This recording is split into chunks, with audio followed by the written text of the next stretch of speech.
Good evening आप सबको।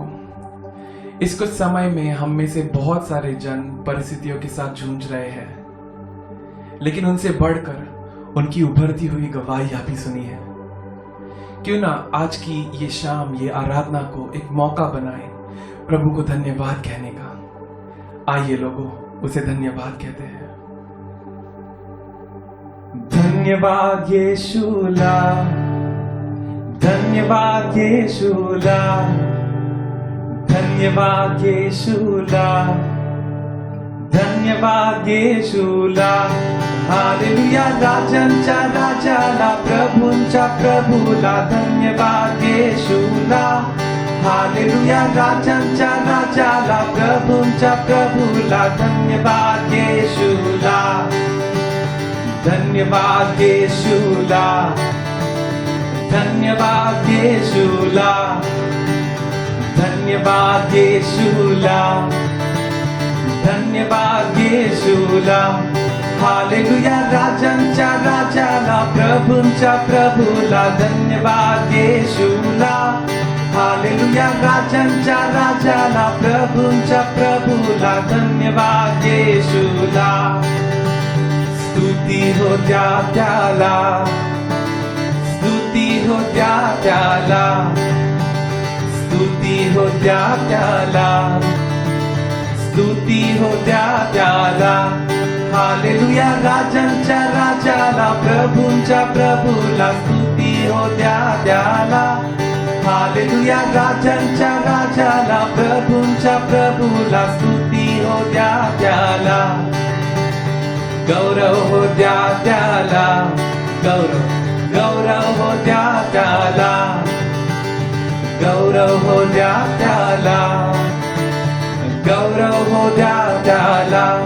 Hallelujah राजांच्या राजाला, प्रभूंच्या प्रभूला गौरव हो द्या त्याला। हालेलुया राजांच्या राजाला, प्रभूंच्या प्रभूला गौरव हो द्या त्याला।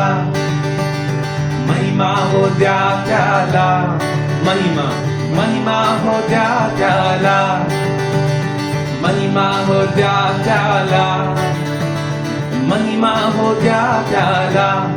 हालेलुया राजांच्या राजाला, प्रभूंच्या प्रभूला महिमा हो द्या त्याला। हालेलुया राजांच्या राजाला, प्रभूंच्या प्रभूला महिमा हो द्या त्याला। धन्यवाद धन्यवाद यीशुला, धन्यवाद यीशुला, धन्यवाद यीशुला, धन्यवाद यीशुला। हालेलुया राजांच्या राजाला, प्रभूंच्या प्रभूला धन्यवाद यीशुला। हालेलुया राजांच्या राजाला, प्रभूंच्या प्रभूला धन्यवाद यीशुला।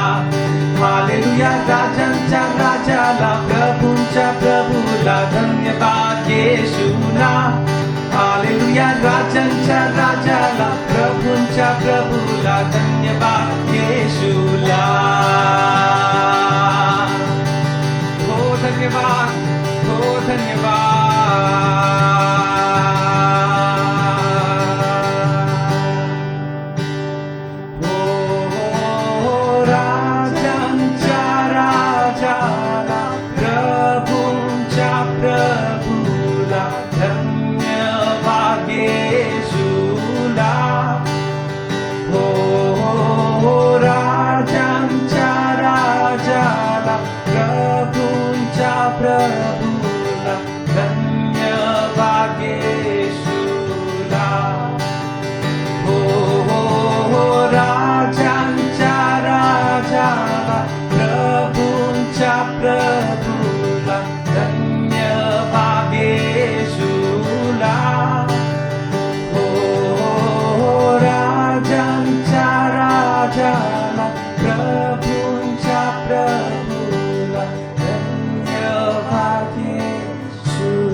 धन्यवाद प्रभु, धन्यवाद यीशुआ,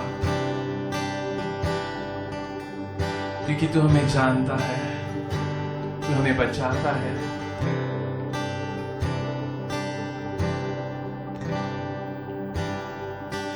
मेरी हर चाहत को पूरा तूने है किया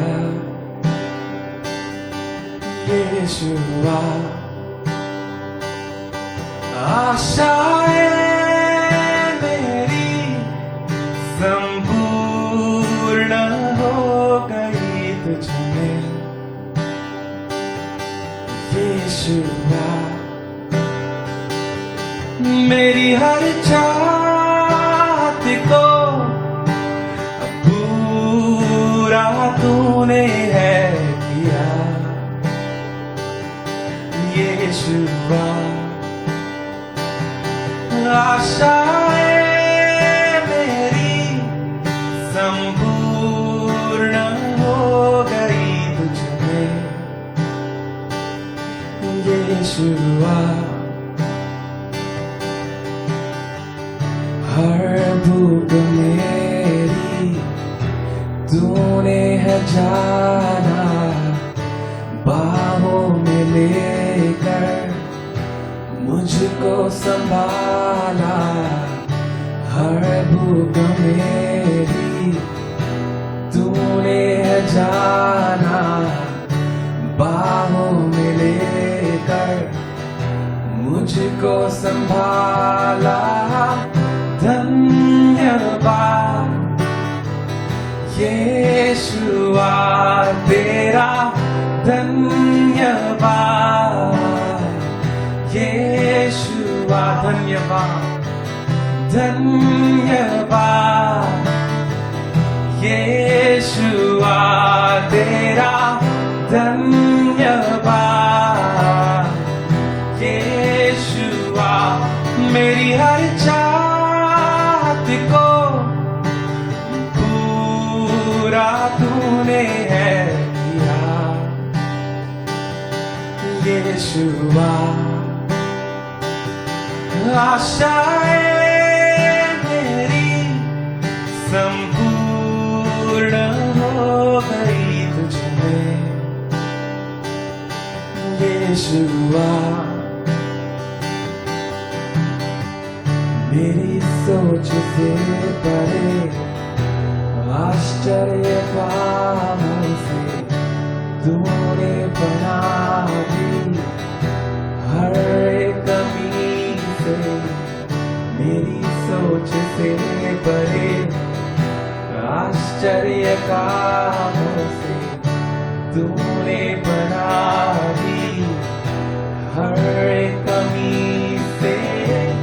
कठिनाइयों में जब उजड़ा लगे पर तेरे हाथ की परछाई कभी ना हटेगी। कठिनाइयों में सब उजड़ा लगे पर तेरे हाथ की परछाई कभी ना हटेगी। धन्यवाद यीशुआ तेरा, धन्यवाद यीशुआ। धन्यवाद धन्यवाद यीशुआ तेरा, धन्यवाद यीशुआ। तेरी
तेरा धन्यवाद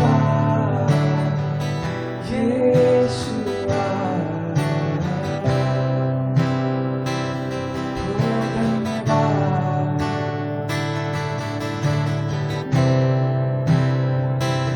धन्यवाद यीशुआ,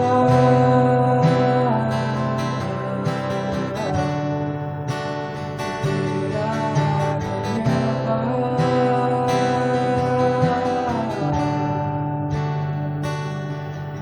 हाँ प्रभु, तेरा धन्यवाद, धन्यवाद।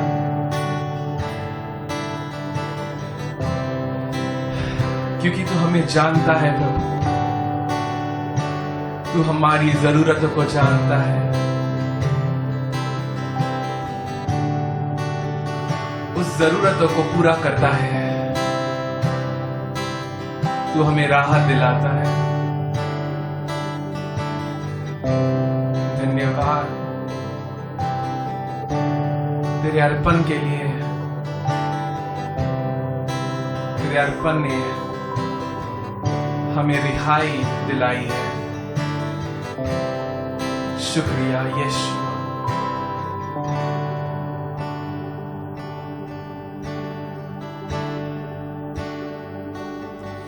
मैं कभी न जानूं दाम मेरे पाप सूली पर चढ़ाने के, मैं कभी न जानूं दाम मेरे पाप सूली पर चढ़ाने के, मैं कभी न जानूं दाम मेरे पाप सूली पर चढ़ाने के, मैं कभी न जानूं दाम मेरे पाप सूली पर चढ़ाने के। मैं आराधना करूं, सर को मैं झुकाऊं, यीशु सिर्फ तू है मेरा खुदा, तू है अति सुंदर, तू है अति योग्य, तू है अति अद्भुत। मुझको मैं आराधना करूं, सर को मैं झुकाऊं, यीशु सिर्फ तू है मेरा खुदा, तू है अति सुंदर, तू है अति योग्य, तू है अति अद्भुत। मुझको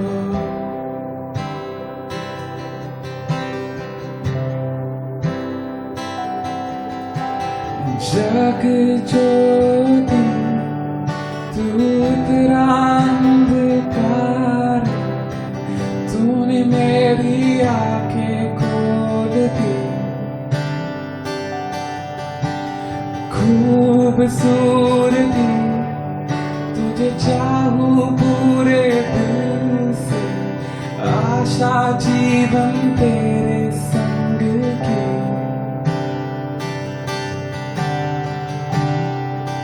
मैं आराधना करूं, सर को मैं झुकाऊं, यीशु सिर्फ तू है मेरा खुदा, तू है अति सुंदर, तू है अति योग्य, तू है अति अद्भुत।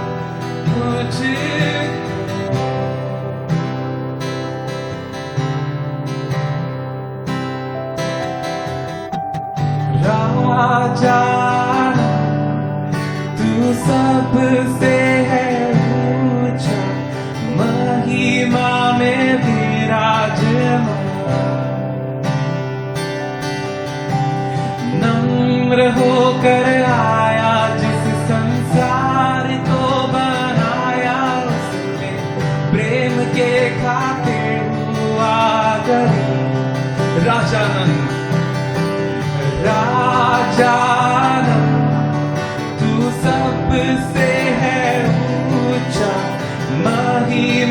में विराजमान, नम्र होकर आया जिस संसार को बनाया, उसने प्रेम के खातिर हुआ करी। मैं आराधना करूं, सर को मैं झुकाऊं, यीशु सिर्फ तू है मेरा खुदा। तू है अति सुंदर, तू है अति योग्य, तू है अति अद्भुत मुझको। मैं आराधना करूं, सर को मैं झुकाऊं, यीशु सिर्फ तू है मेरा खुदा। तू है अति सुंदर, तू है अति योग्य, तू है अति अद्भुत मुझको।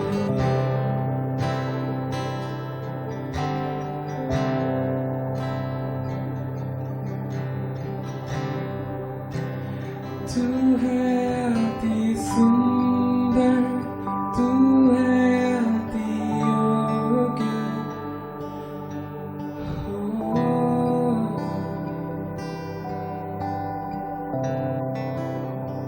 तू है अति सुंदर, तू है अति योग्य, तू है अति अद्भुत मुझको।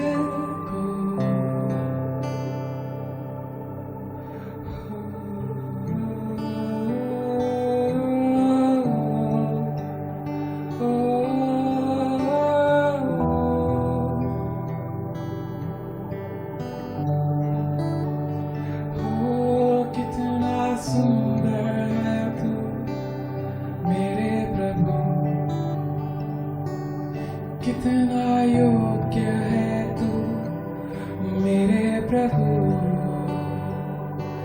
यीशुआ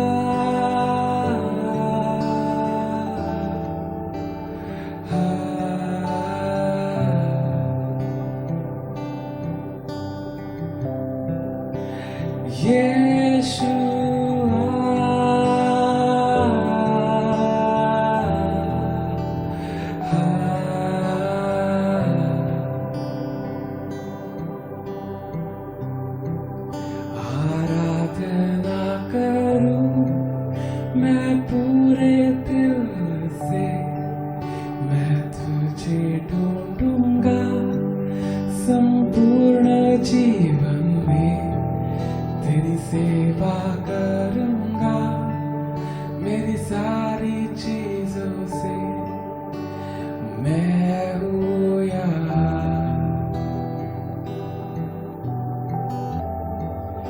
आराधना करूं मैं पूरे दिल से, मैं तुझे ढूंढूंगा संपूर्ण जीवन में, तेरी सेवा करूंगा मेरी सारी चीजों से।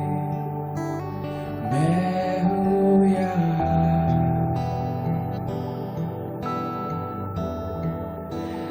मैं हूँ यहाँ प्रभु, मैं हूँ यहाँ प्रभु, मैं हूँ यहाँ प्रभु, मैं हूँ यहाँ।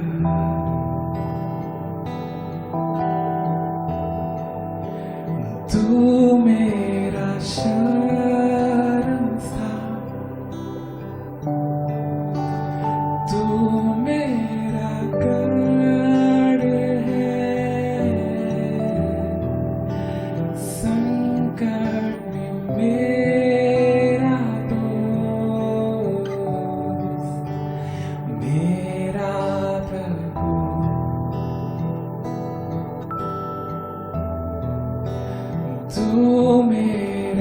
चरण सा तू मेरा गढ़ है, संकट में मेरा दोस्त, मेरा प्रभु।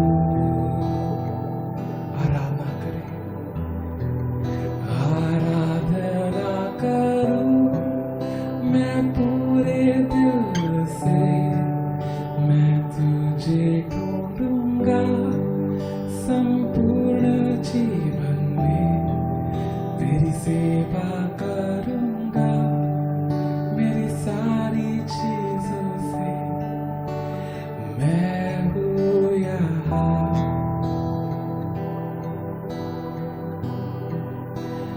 मैं हूँ यहाँ प्रभु, मैं हूँ यहाँ प्रभु,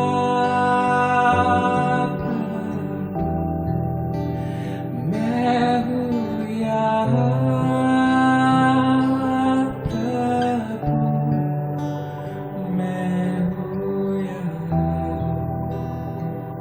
उसे कहे हम है यहाँ प्रभु, मैं हूँ यहाँ प्रभु, मैं हूँ यहाँ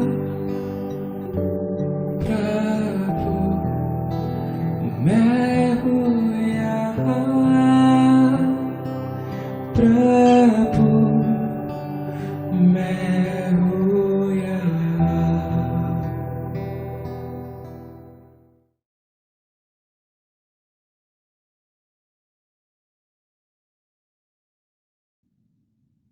हेलो, स्वागत है। आप सबको देखते हुए बहुत अच्छा लग रहा है। हम विश्वास करते हैं कि इस समय आप हमारे साथ जुड़े होंगे। गौरव को बहुत बड़ी धन्यवाद, क्योंकि उसने हमें प्रभु के उपस्थिति में आराधना में अगुवाई की, और मैं जानता हूं बहुतों ने प्रभु का स्पर्श महसूस किया होगा। और अब एक ऐसा समय है जहां पर आप और मैं अपने पूरे हृदय से परमेश्वर के साथ और गहराई में जाए। तो सभी प्राजवानों की ओर से मैं आपको उनका प्यार और स्वागत देता हूं, और मैं धन्यवाद देना चाहता हूं प्रभु यीशु को, क्योंकि वो हमारे साथ है इन दिनों। हे, मैं जानता हूं आप तैयार है, अर्पण देने के लिए तैयार है, ये कहने के लिए प्रभु मैं आनंद से दे रहा हूं, ये मेरी आराधना है। तो आइए हम हमारे ऐलान कहेंगे, ठीक है। आज के अर्पण से मैं ये विश्वास करता हूं कि हमें यह मिलेगा: नौकरी और बेहतर नौकरी, पगार में बढ़ोतरी और बोनस, उपकारी भुगतान, ज्यादा से ज्यादा विरासत, ब्याज और कमाई, छूट और अर्थ वापसी, चेक मिलना, धन की प्राप्ति, उद्धार की भरपाई, खर्च में कटौती, आशीष और तरक्की। धन्यवाद प्रभु, मेरे हर आर्थिक जरूरतों को आप पूरा करेंगे। और परमेश्वर, आपके राज्य में दान देने के लिए आप मुझे आशीष दोगे, खास करके सुसमाचार की बढ़ावा के लिए। आमेन। हालेलुया। जोर से बोलो हालेलुया। आइए अर्पण को डालें। शुक्रिया। कुछ घोषणाएं। सबसे पहले हम आपसे यह कहना चाहेगा कि आप प्रार्थना करना कभी भूलिएगा नहीं। 7:14 पर प्रभु की प्रार्थना, 7:14, 2 इतिहास 7:14। प्रभु की प्रार्थना में हम कबूली करते हैं, प्रभु हम पापी है, आपका राज्य आए, ठीक है, इस जमीन को चंगा कीजिए, हम अपने कुकर्मों से मुड़ जाते हैं, प्रभु हमारा आशा आप ही है। जरूर कीजिएगा एक दूसरे के लिए और कलीसिया के और समाज के लोगों के लिए। गुड न्यूज स्टोरीज, ये कहानियां आप जरूर सुनते होंगे, आपके मोबाइल में आता होगा, ठीक है। गए हफ्ते में मैंने बताया 222, वो एक गलत आंकड़ा था, 122 था, और लेकिन इस हफ्ते में 150 के आगे चला गया होगा। कुछ मधुर, सुंदर, उत्साहित करने वाला कहानी प्रभु ने हमारे बीच की है। बहुत लोगों को चंगाई मिली है। एक लड़की थी वर्तक नगर से, वो उसका परिस्थिति बहुत गंभीर था, लेकिन कलीसिया ने प्रार्थना की, हॉस्पिटल में एडमिट भी हुई, लेकिन रिपोर्ट सब नॉर्मल आ गए। अब वो सुधार की तरफ है, वो घर लौटने वाली है, ठीक है। दूसरे लोग भी है अलग अलग कलीसिया से जो चंगाई प्राप्त किया है। हे, विश्वास करो, प्रभु आपको स्वस्थ या आपके स्वास्थ्य को बचा के रखेगा। हमारे कलीसिया में एक व्यक्ति को 70% ज्यादा पगार, उसके इस महीने के पगार में उसको बढ़ोतरी दी गई। वाओ, परमेश्वर देने वाला परमेश्वर है। वसाई में एक बहन है जो हॉस्पिटल में काम करती है। एक पेशेंट आया, किसी को पता नहीं था उसके साथ क्या बीमारी है, बाद में हलचल मच गई, लेकिन उसी दिन सुबह को बैसिल प्राजबान को एक कहानी इंग्लैंड से भेजा गया। एक व्यक्ति CV-19 से आ गया था और उसे मरने के लिए छोड़ दिया गया। मसीह नर्स वहां खड़ी है, वो कह रही थी मन ही मन में, प्रभु मैं प्रार्थना करेगी कि यह मरेगा नहीं, यह जिएगा। क्या बताऊं आपको, वही बताता हूं जो अच्छी खबर है। अगले दिन जब वो लौटी, उसने पूछा पेशेंट कहाँ है, वो बोला देखो अचानक रात से उसका तबीयत सुधरने लगा, वो देखो बैठा है नाश्ता कर रहा है। पुराने नियम में कोढ़ी को जब कोई छूता था तो वो अशुद्ध हो जाते थे। नए नियम में यीशु को कोढ़ी छूता है, कोढ़ी शुद्ध हो जाता है। तुम्हारे हाथों से, तुम्हारे प्रार्थनाओं से, तुम्हारे साये से परमेश्वर का सामर्थ बह रहा है, बहने दो, ठीक है। गुड न्यूज स्टोरीज पढ़ते रहिए, प्रोत्साहित हो जाइए। एक और चीज कि इस मीटिंग के अंत में हम प्रभु भोजन लेंगे, तो आशा करते हैं आप तैयार बैठे हो। तो आइए हम वचन की तरफ जाएंगे। तो आइए हम वचन को देखेंगे, और आज जिस विषय के बारे में मैं बात करना चाहता हूं, वो विषय शिष्यत्व के बारे में ही है। इस साल के शुरुआत में बैसिल प्राजबान ने हमको बताया कि परमेश्वर ने अनेक भविष्यवाणी के वचन दिए, और उसमें से एक मुख्य वचन वो यह था कि यह 2020 शिष्यत्व का साल है। तो 2 रविवार पहले मैंने ये विषय से बात किया था, और वो था कि वचन तुम्हें शिष्य बनाए, परमेश्वर का वचन तुम्हें शिष्य बनाए।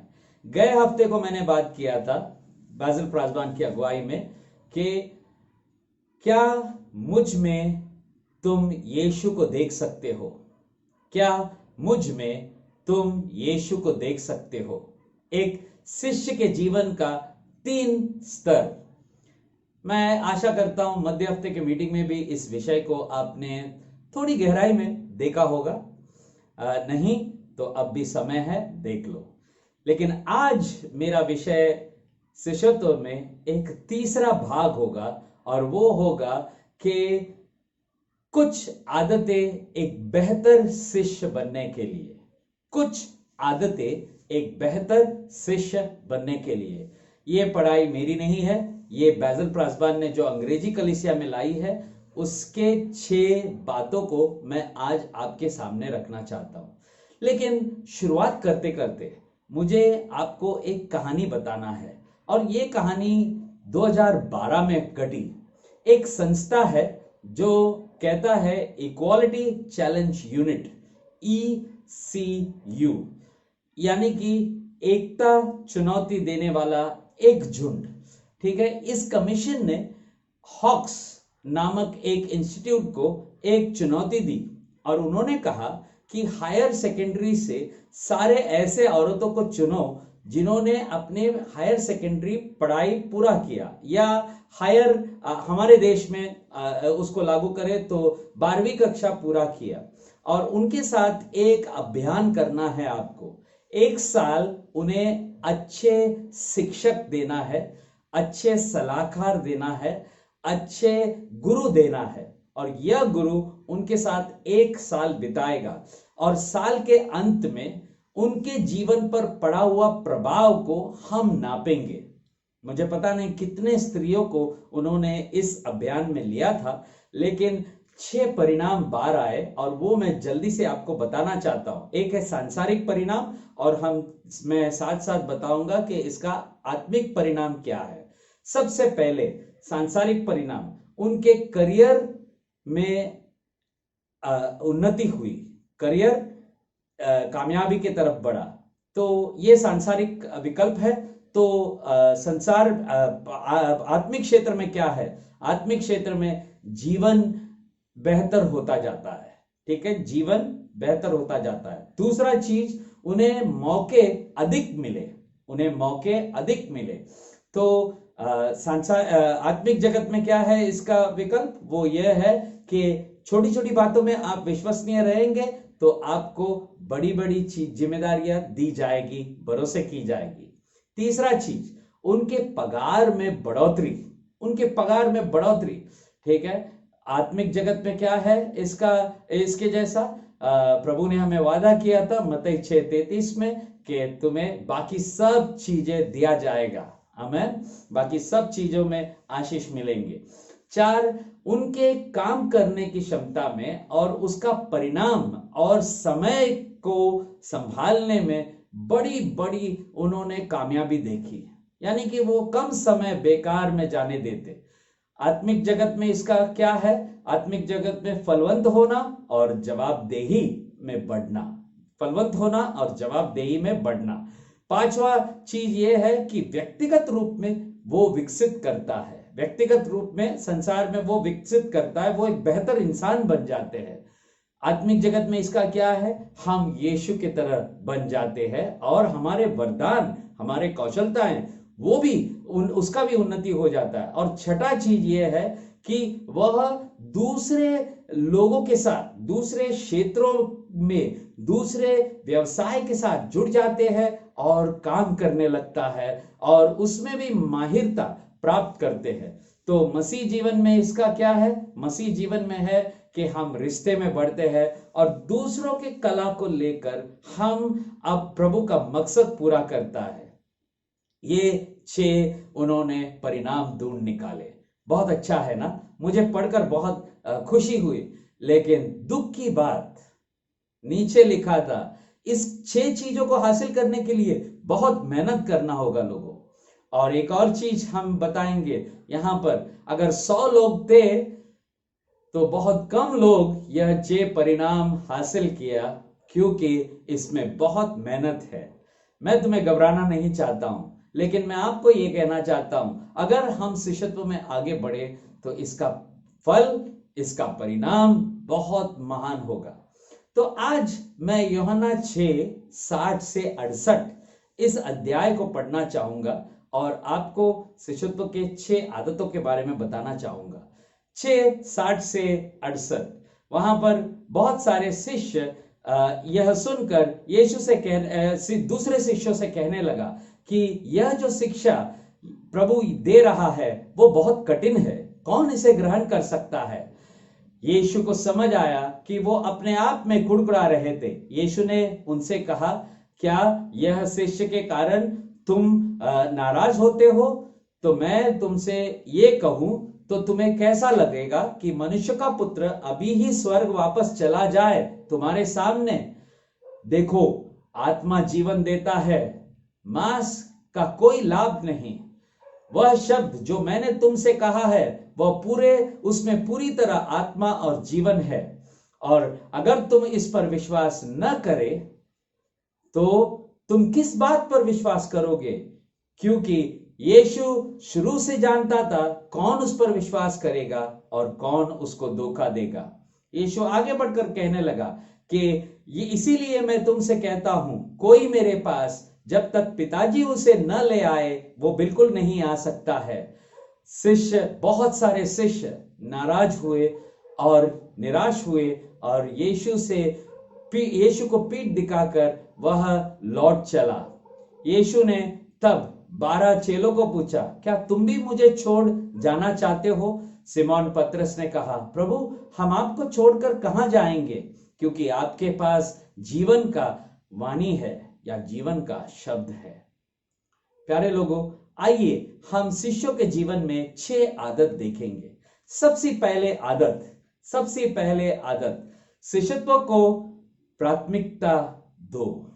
ठीक है, शिष्यत्व को प्राथमिकता, प्रमुखता पहले नंबर पर, अव्वल नंबर पर उसको डालो, उसे दो।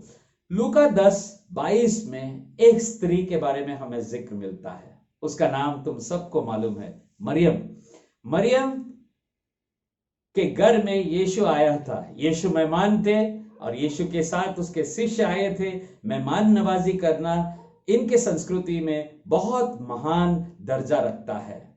लेकिन उसी समय मरियम वो खाने में और मेहमान नवाजी में करने में नहीं, क्योंकि वह यीशु के पांव के बल आकर बैठी और यीशु के बातें सुन रहा था।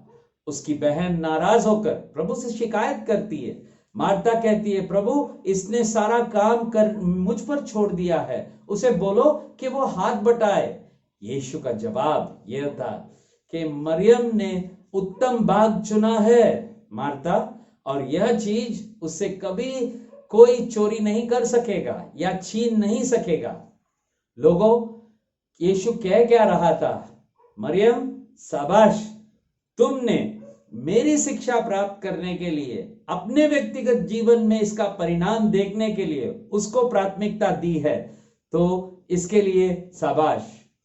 और एक और उदाहरण मैं देना चाहता हूं, वो है प्रेरितों के कार्य 6:2। आपको मालूम है कलीसिया बढ़ गया, विधवाएं कलीसिया में थी, भोजन का समस्या है। तब पतरस कहता है, हम प्रेरितों को इस समय भोजन बांटने में नहीं समय बिताना चाहिए, हमें वचन की शिक्षा और प्रचार में ध्यान देनी चाहिए।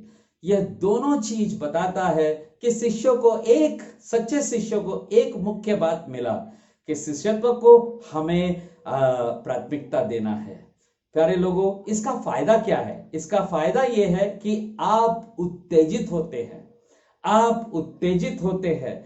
ठीक है, मत्ती 6:33 मैं पैशन ट्रांसलेशन को हिंदी में अनुवाद कर पढ़ूंगा। इसीलिए सबसे ऊपर परमेश्वर के राज्य के पीछे लगातार पीछे करते रहे। ठीक है, और उसके आगे बढ़ती धार्मिकता को पीछे करते रहे। फिर कम महत्वपूर्ण चीजें तुम्हें बहुतायत में प्रभु देगा। आमीन। समझ में आया? परमेश्वर का राज्य और उसके धार्मिकता का पीछा करो। ठीक है, जैसे एक लड़का एक लड़की को पीछा करते हैं, या कोई लक्ष्य हासिल करने के लिए पीछा करता है, वही भावना दिखाओ। ठीक है, तो उत्तेजित होने के कारण इसका परिणाम क्या होता है हमारे जीवन में? इसका परिणाम यह होता है कि हम बेहतर हो जाते हैं। तो उत्तेजित प्रभु किस चीज के लिए? सबसे पहला कि प्रभु के पास दौड़ने के लिए। ठीक है, प्रभु के पास दौड़ने के लिए हम दौड़ेंगे कैसे? क्योंकि कौन से व्यक्ति को प्रभु अपने पास आने देगा? जो एक पवित्र साफ सुथरा दिल रखना चाहता है। ठीक है, और दूसरे एक चीज, प्रभु कौन से व्यक्ति को अपने पास आना पसंद करेंगे? वो व्यक्ति जो जानता है मैं प्रभु के पास जाऊंगा और विश्वास करूंगा और वो मुझे वरदान देगा। प्रभु बहुत खुश होता है जब ये लोग आएंगे। लेकिन प्रभु के पास दौड़ने के अलावा प्रभु से भेजा जाना वो भी बहुत जरूरी है। प्रभु कौन से व्यक्ति को भेजता है? जो आज्ञा पालन में जाते हैं और उसके अधिकार में जाते हैं। आमीन। जो आज्ञा पालन में जाते हैं, उसके अधिकार में जाते हैं। प्यारे लोगों, पहली बात, ठीक है, उसको शिष्यत्व को प्राथमिकता देना बहुत जरूरी। इसीलिए हमारे कलीसिया में हम इक्विप रखते हैं, हम व्यक्तिगत तौर पर प्राजबान आप लोगों के साथ समय देकर बिताते हैं। ये सब जानबूझ के रखा गया है, क्योंकि आपको और मुझे एक लक्ष्य है, वो लक्ष्य मैं आगे चलकर बताऊंगा। दूसरा बात यह है एक बेहतर शिष्य बनने में, और वो है कि एक समझता हुआ दिल, समझता हुआ हृदय हमें रखना बहुत जरूरी है। ये हृदय एक अजीब चीज है लोगों, ये कब पलट जाए हमें पता नहीं। इसीलिए दो चीज हमें ध्यान देना होगा। हमारा हृदय एक नींव पे होना चाहिए, ठीक है, एक नींव पे होना चाहिए। वो नींव है यीशु मसीह, यीशु क्रिस्त, और कोई नहीं, ठीक है। और दूसरा है हमारा पहचान।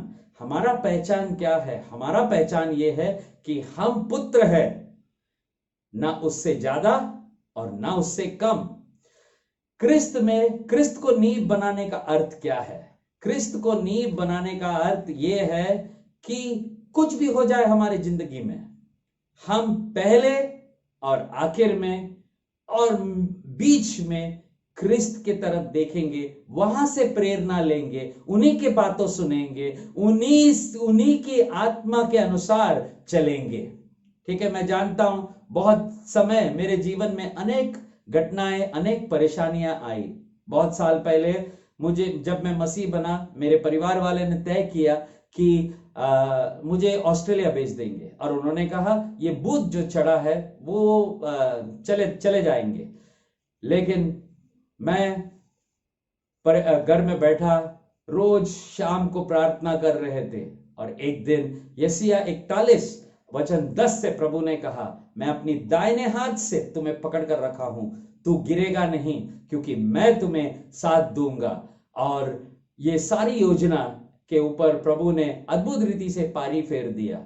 और मैं इस घटना से आपको बताना चाहता हूं, हर बार संकट आए मैं पहली बार क्रिस्त के पास जाता हूं। हाँ, कभी मैं चूक चुका हूं और कभी मेरा नजर हट गया है, लेकिन प्रभु की दया हमारे ऊपर है और वह आप सबको भी वापस लाएगा। मेरी पहचान, अक्सर मुझे लगता, बचपन से मुझे लगता कि मैं दूसरों की तरह नहीं हूं, और आज भी कभी कभी ये कश्मकश होता है अंदर। मुझे लगता है बाकी सारे लोग बेहतर है, लेकिन मैं दोबारा जाता हूं वचन में, और मुझे एहसास आता है कि हेलो, प्रभु ने मुझे उसका पुत्र बनाया, ठीक है। पुत्र गुलाम नहीं है, पुत्र के पास पहचान है क्योंकि पिताजी का नाम जुड़ा हुआ है। पुत्र के पास सामर्थ्य है क्योंकि जो पिताजी कर सकता है पुत्र कर सकता है। पुत्र के पास अधिकार है और वो अधिकार आता है पिताजी का अधिकार। आमेन, आमेन। तो दो बातें मैंने अभी कहा, एक है उसको प्राथमिकता देना और दूसरा है एक समझने वाला दिल रखना। तो एक बेहतर शिष्य बनने के लिए हमने दो बातें देखे। सबसे पहला कि प्राथमिकता देना शिष्यत्व को, और दूसरी बात है कि हम अपने एक समझने वाला हृदय लेकर चले, ठीक है। लेकिन तीसरी बात यह है कि बाधाओं के ऊपर उठना। बाधाएं, हर शिष्य के जीवन में अलग अलग तरीके की बाधाएं आएगा, ठीक है। यीशु के जीवन में कुछ लोग जो शिष्य बनाए थे वो मछुआरे थे, उनके परिवार थे। कुछ लोगों के बारे में वो एक अलग पंथ से थे, यानी कि वो उसे कट्टर लोग थे। उनका सोच, उनका रवैया वो बहुत एक कड़क दिल से निकलने वाली बातें थी। कुछ एक शिष्य ऐसा था जो पता ही नहीं कब चोरी कर रहा था। तो इस अलग अलग लोगों को यीशु ने अपने झुंड में शामिल किया, और इन सभी को अपना व्यक्तिगत बाधाओं के ऊपर जीतने की आवश्यकता थी। 11 लोग जीते, एक हार गया। लेकिन हमारे जीवन में कौन सी बाधाएं आता है? सबसे पहला है जीवन शैली। आप जिस घर में पैदा हुआ है उस घर में आपके एक संस्कृति होगा, एक रवैया होगा, एक जीवन शैली होगा, आपके पहनाव, आपके बोलने के तरीके, आपके खाने के तरीके में। और बचपन में मैंने ये सोचा था कि मेरे घर में जो हो रहा है वो सबसे उत्तम है, ठीक है। और हमारे घर में क्या होता था? हमारे घर में ये होता था कि सुबह को हम जाकर दूध लेकर आते थे। वाह, कितनी बड़ी मेहनत का काम है सुबह को जाके दूध लेके आना है। लेकिन हमारे बाजू में जो गुजराती परिवार थे, दूध वाला भैया आकर दूध देते थे। हमें सिखाया गया कि उन लोगों से दूध नहीं लेना है क्योंकि वो पानी डालता है उसके अंदर, ठीक है। और इसीलिए हम कभी तबेले से जाकर दूध नहीं लेते। बहुत समय लगा मुझे समझने में कि धोखा कोई भी दे सकता है और कोई भी चीज एक से बढ़कर नहीं है।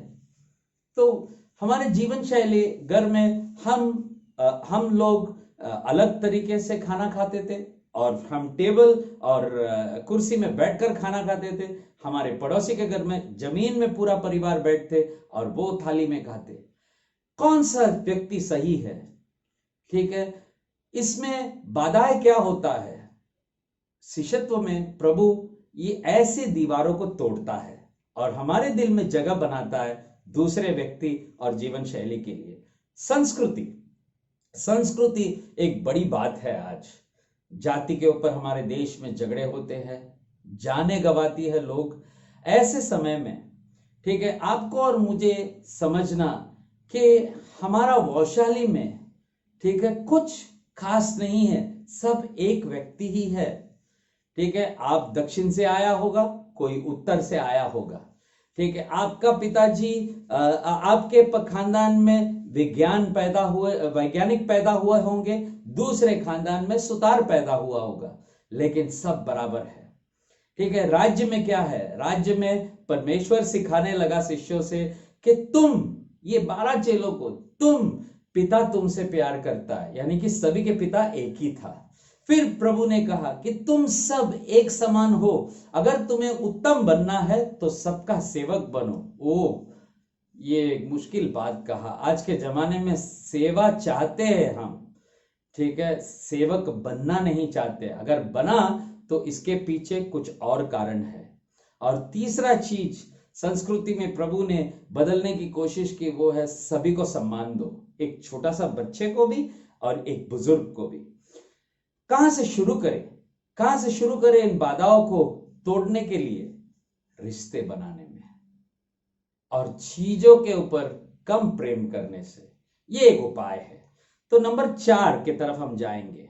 अब ये प्रश्न होगा क्या, ठीक है, क्या इस शिष्यत्व के बारे में, ये क्या को हम कैसा पता चलेंगे, ये क्या है? देखो, आपको एक समझना चाहिए परमेश्वर ने आपको और मुझे क्यों चुना।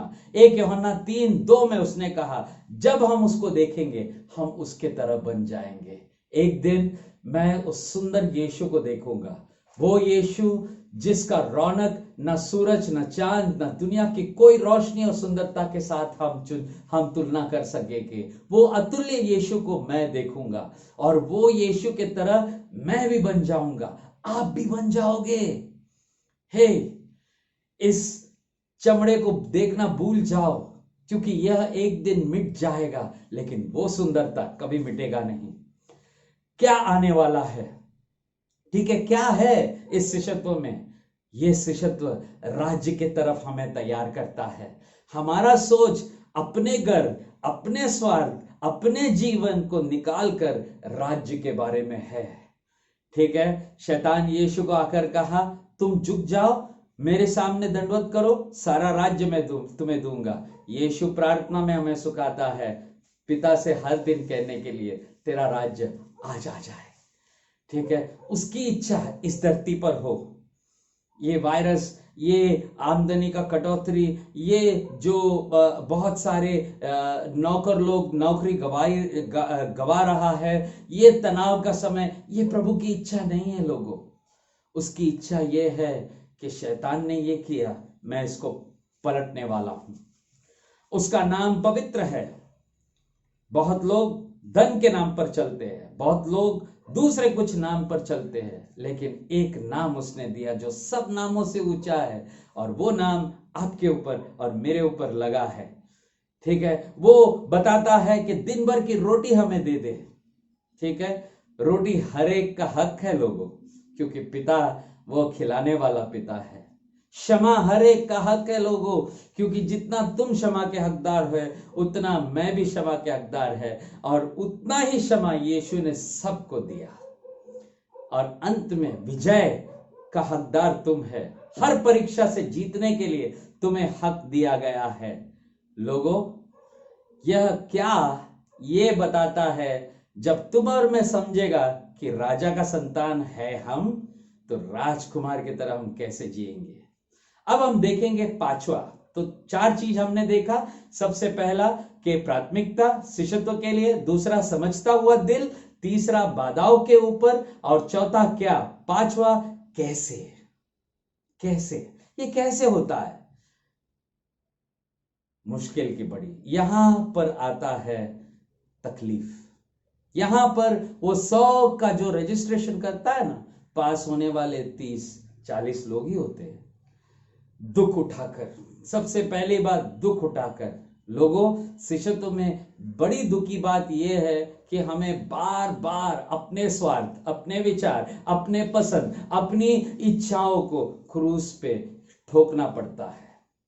आज्ञा पालन, नहीं, मैं आज्ञा पालन नहीं करना चाहता हूं, कल करेंगे, कल करेंगे, गए टाइम किया था ना, कल करेंगे, नहीं वो छोड़ना है, नकल करना, मैं क्यों उसके तरह बनूं, मैं जो प्राजबान कर रहा है क्यों करूं, मैं अपना पिताजी कर रहा है वो क्यों करूं, मेरी अपनी पहचान है, मेरी अपनी जीवन शैली है। नहीं, हमें पौल कहता है तुम मेरी नकल उस तरह करो जैसा मैं क्रिस्त का नकल करता हूं। चमत्कार। लोगों, परिस्थिति को हावी मत होने दो। याद रखो, यीशु ने कहा मैं पिता के पास जा रहा हूं, इससे बेहतर तुम कार्य करोगे। हमें प्रतिदिन उठना है, कहना है प्रभु आज मुझे मेरे हाथों से एक आश्चर्य कर्म होने दो। और अनुशासन वाला जीवन, अनुशासन वाला जीवन। हाँ लोगों, इसके बारे में मैं ज्यादा नहीं बोलेगा, शायद मैं कुछ दोस्तों को गवाएगा, लेकिन क्या करूं, आदत से मजबूर सच बोलना पड़ता है। ठीक है, अनुशासन यीशु के तरह बनने का वह एक प्रमाण है। और आखिरी चीज DNA, DNA, deoxy ribo nucleic acid, एक अनुवंशिक चीज जो हमारे अंदर परमेश्वर पिता ने डाला है, वो हम दूसरों के रगों में डाले। कैसे? एक शांति का व्यक्ति को तलाश करें, एक ऐसा व्यक्ति को तलाश करे जिसके ऊपर प्रभु हाथ रखा है, एक ऐसा व्यक्ति को तलाश करे जो सच्चा परमेश्वर के खोज में अपना जिंदगी बिता रहे हैं, एक ऐसा व्यक्ति को तलाश करे जो अपने कलेश से बाहर निकलना चाहता है और पूछ रहा है परमेश्वर है खुदा, तू है तो है कहां। कैसे करेंगे? डीएनए कैसा बांटेंगे? हे, अपने विश्वास को बांटो। सरल चीज है, सत्य की परिभाषा करो, ऐसा जियो कि लोगों को पता चले ये सत्य है, ये व्यक्ति सत्य है। ठीक है, मजबूत संबंधों में आप अपना पोषण कीजिए। संबंध बहुत कठिन है रखने के लिए, और मैं तो अक्सर जिंदगी में सोचा तू आए या ना आए मैं अपना जिंदगी जी लूंगा। नहीं, यीशु ये विचार को तोड़ने के लिए आया। वो कहा मैं तुम्हारे बगैर जी नहीं सकता और ना ही तुम मेरे बगैर, और तुम्हें मेरा सत्य जगाने के लिए मैंने दूसरे लोग रखा है। परिवार में जहां 2 या 3 मौजूद है वहां पर मैं जीवित होगा। और आखिरी चीज जो ये कहेगा वो यह है, समझो एक प्रेरितों का मिशन है। हमें प्रदेश नहीं, हमें समाज नहीं, हमें प्रदेश नहीं, हमें राष्ट्र नहीं, हमें राष्ट्रों को जीतना है। प्यारे लोगों, 6 चीज मैंने बताया। सबसे पहला जो मैंने कहा, इसको प्राथमिकता दो। दूसरे चीज समझने का हृदय, तीसरे चीज बाधाओं से ऊपर उठने का, फिर क्या, चौथा, फिर इसका कैसा, और आखिरी चीज डीएनए। ठीक है प्यारे लोगों, मैं जानता हूं तुम एक उत्तम शिष्य बनना चाहते हो। हे, यीशु चाहता है तुम उसके जैसे बने। तुम्हारा आशीष ये है कि प्रभु जो अच्छा कार्य शुरू किया है उसको कभी नहीं छोड़ेगा। बंद करने से पहले कुछ ज्ञान की बातें मैं बताना चाहूंगा।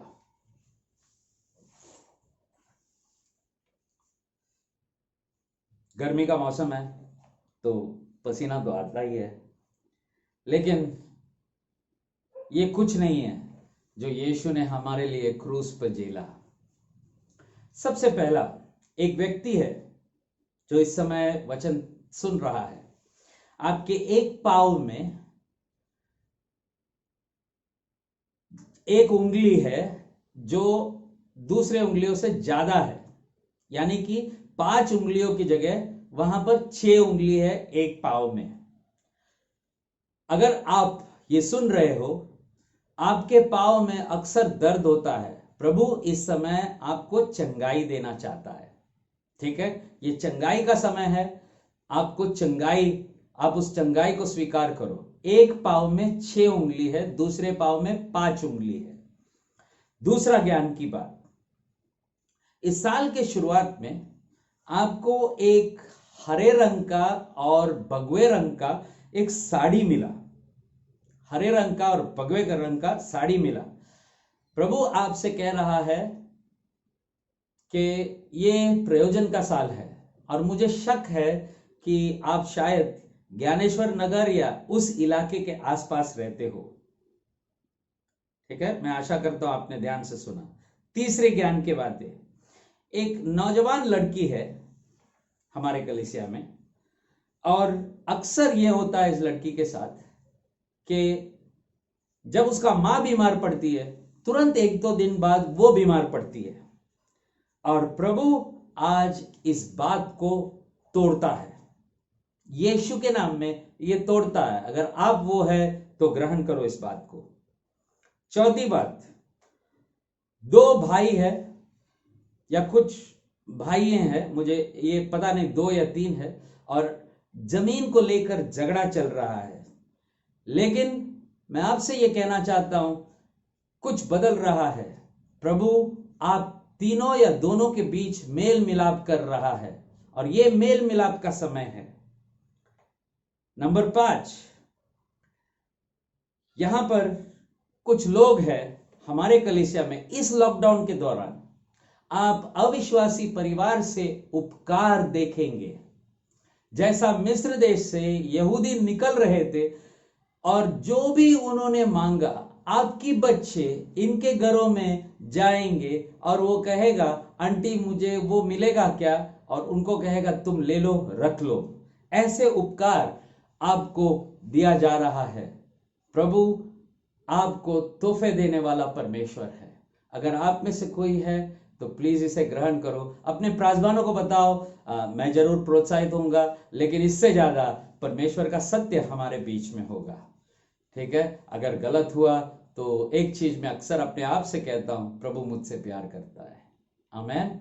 आइए हम प्रार्थना करेंगे और फिर प्रभु भोजन के पास जाएंगे। मैं प्रभु भोजन के पास आता हूं और आपको इस शिष्यत्व को लेकर याद दिलाना चाहता हूं एक ऐसी बात कि उस रात को जब यीशु ने प्याला उठाया था, ठीक है, प्याला उठाया था, रोटी लिया था, मैं आपको कहना चाहता हूं शिष्यत्व का सबसे बड़ा मिसाल यह था कि उसने अपना शरीर को परमेश्वर को दे दिया इस रीति से कि परमेश्वर जो चाहे वो कर सकता है। और परमेश्वर ये चाहा कि यह शरीर को तोड़े ताकि तुम लोग उसको प्राथमिकता दे सके, मैं उसको प्राथमिकता दे सके। आप और मैं हमारा हृदय पत्थर कठोर दिल को निकालकर एक ऐसा हृदय प्राप्त करें जो समझने वाला हृदय है, और हर बाधाओं के ऊपर हम जीत सके, क्योंकि सब दीवार उसने तोड़ दी। आइए हम प्रार्थना करेंगे। और अगर आप देख रहे हो YouTube या Facebook के माध्यम से और यीशु को ग्रहण नहीं किया है, लोगों एक क्षण और देरी नहीं करना, ठीक है, क्योंकि प्रभु जीवित है और वो तुमसे प्यार करता है। मेरे पीछे कहो, यीशु प्रभु मैं पापी हूं, मेरे लिए आप मरे और जी उठे, लहू से मुझे धो डालो इसी क्षण हर एक पाप। धन्यवाद, मेरे जीवन में आओ, मेरे जीवन का राजा बनो। आपने ये प्रार्थना की है तो अपने दोस्त या हमारा वेबसाइट के एड्रेस पे आप लिख सकते हो और हमसे संपर्क कीजिए। यीशु के अनेक आशीष आपके जीवन में आ सकता है।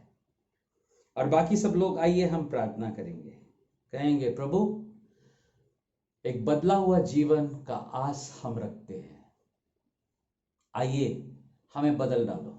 और जैसे हम रोटी लेते हैं ये शिक्षा को देह बनाओ यीशु के नाम में। आइए हम रोटी को तोड़ेंगे और खाएंगे।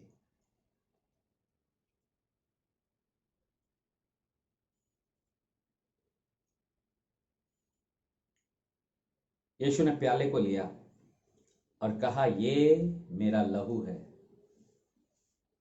ये उसका लहू है। उसका लहू में हर क्या और कैसे का जवाब मिलता है। दुख, आज्ञा पालन, सब्र करना, चमत्कार, हर चीज मिलता है। लोगों, कतई शैतान और उसके योजनाओं को 1 इंच भी नहीं देना, क्योंकि ये लहू सब धोता है और हर दरवाजा बंद करता है और हर जंजीर तोड़ता है और हर आशीष स्वर्ग का हमारा बना देता है। आइए हम इसे पिए।